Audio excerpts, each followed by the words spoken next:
நம்ம கண்டென்ட்ல பார்க்க போற கண்டென்ட் 800 பேரை காப்பாற்றிய 80 வயது முதியவர்.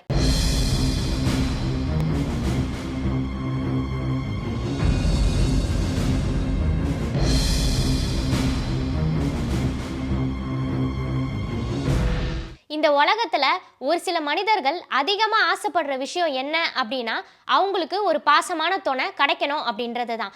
அந்த துணை அவங்கள ஏமாத்திட்டாலோ இல்ல அப்படி பாசமா இருக்கிற ஒரு துணை கிடைக்கல அப்படின்னிட்டாலோ அவங்க பயங்கர வெக்ஸ் ஆகி விபரீதமான ஒரு முடிவை எடுக்கிறாங்கன்னே சொல்லலாம். இப்படி விபரீதமான முடிவை எடுக்கிறவங்கள 80 வயது முதியவர் ஒருவர் காப்பாத்திட்டு வராராம். ஜப்பான்ல ஜொஜிட்டோ அப்படின்ற ஒரு மலை அமைஞ்சிருக்கு. இத சுற்றுலா தலம் அப்படின்னு சொல்றதை விட தற்கொலை பண்ணிக்கக்கூடிய இடம் அப்படின்னு தான் நிறைய பேர் சொல்றாங்க. இந்த மலையில ஒரு வருஷத்துக்கு 25ல இருந்து 30 பேர் தற்கொலை பண்ணிக்கிறாங்களாம். இப்படி தற்கொலை பண்ணிக்கிறவங்கள 80 வயது முதியவர் ஒருவர் காப்பாத்திட்டு வராராம். இவரு 20 வருஷமா இந்த ஒரு விஷயத்தை செஞ்சுட்டு வராரு. யுகியோ சிகே அப்படின்னு சொல்லப்படுற 80 வயது முதியவர் தற்கொலை பண்ணிக்கிறவங்கள காப்பாத்துறத ஒரு வேலையாவே வச்சுட்டு வராரு. கடந்த 20 வருஷமா இவர் இந்த ஒர்க்கை பண்ணிட்டு வராராம். காலையில எழுந்த உடனே கண்ணாடியை மாட்டிக்கிட்டு தலையில கேப் போட்டுக்கிட்டு கிளவுஸை வச்சுக்கிட்டு பைனாகுலர் போட்டுட்டு ரெடி ஆகி ஜொஜிட்டோ மலைக்கு போயிட்டு வரான்.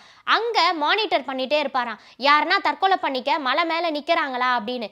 அப்படி நின்னாங்க அப்படின்னா அவங்கள பேசி கன்வின்ஸ் பண்ணி இவரு சேவ் பண்றாராம். மற்ற நாடுகளை கம்பேர் பண்ணும்போது ஜப்பான்ல தான் அதிகமான பேர் தற்கொலை பண்ணிக்கிறதாகவும் சர்வே எடுத்திருக்காங்க. அதாவது 2022ல தற்கொலை பண்ணிக்கிறவங்களோட எண்ணிக்கை அதிகமாக ஆரம்பிச்சிருக்கு. அதே மாதிரி 2023லையும் அதை விட ஜாஸ்தியாயிருக்கு. இப்படி வருஷம் இங்க தற்கொலை பண்ணிக்கிறவங்களோட எண்ணிக்கை அதிகமா இருக்கிறது ரொம்பவே வருத்தம் அளிக்கிறதாகவும் சொல்றாங்க. தற்கொலை பண்ணிக்க போறவங்களை காப்பாத்துற யுகியோ சிகே அப்படின்ற ஒரு முதியவர் இதை பத்தி என்ன சொல்றாரு அப்படின்னா, தற்கொலை பண்ணிக்கிறவங்க கிட்ட நான் முதல்ல அதே இடத்துல பேசி அவங்கள கீழே கூட்டிட்டு வந்து ஒரு இடத்துல தங்க வைப்பேன். தங்க வச்சுட்டு அவங்களுக்கு டீ கொடுத்து அவங்க கிட்ட நான் நிறைய விஷயங்கள் பேசுவேன். அவங்க மேக்சிமம் ஒரு விஷயத்தை தான் சொல்றாங்க, எங்களுக்கு அன்பான துணை கிடைக்கல, நாங்க அதனால ரொம்பவே லோன்லியா ஃபீல் பண்றோம், அதனால தான் நாங்க இந்த மாதிரி விபரீதமான முடிவை எடுக்கிறோம் அப்படின்னு அவங்க சொல்றதா யுகியோ சிகே சொல்றாரு. யுகியோ சிகே கடந்த 20 வருஷத்துல 800 பேரை காப்பாத்திருக்காரு அப்படின்றது நமக்கு கிடைச்ச கூடுதல் தகவல்.